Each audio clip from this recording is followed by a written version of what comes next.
இந்த உலகத்தை காக்கும் கடவுளான மகாவிஷ்ணு எடுத்த அவதாரங்கள் பல. அவற்றுள் சிறப்பு வாய்ந்தது எதுன்னு பார்த்தீங்கன்னா கிருஷ்ணாவதாரம் தான். இந்த கிருஷ்ணாவதாரம் இந்த உலகத்தில் ஜனித்த தினத்தை தான் கிருஷ்ண ஜெயந்தியாக நம்ம கொண்டாடி விடுகிறோம். இந்த கிருஷ்ண ஜெயந்தி அன்னைக்கு ஒவ்வொரு வீட்டிலையுமே பச்சரிசி மாவரைச்சி அந்த மாவினால் குழந்தை கிருஷ்ணருடைய பாதங்களை வரைந்து பூஜையை தொடங்குவாங்க.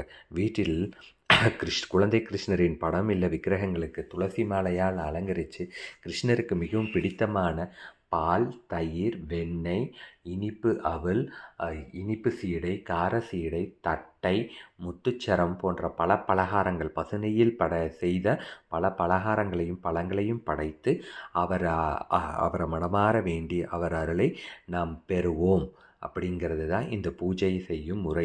அதோடு இந்த பூஜையை நம்ம காலை மாலை செய்யக்கூடாது. மாலையில் சூரிய அஸ்தமனத்திற்கு பிறகு, ஏன்னா கிருஷ்ணர் ஜனித்த தினமாக நம்ம கிருஷ்ணர் நள்ளிரவு நேரத்தில் தான் பிறந்தார்.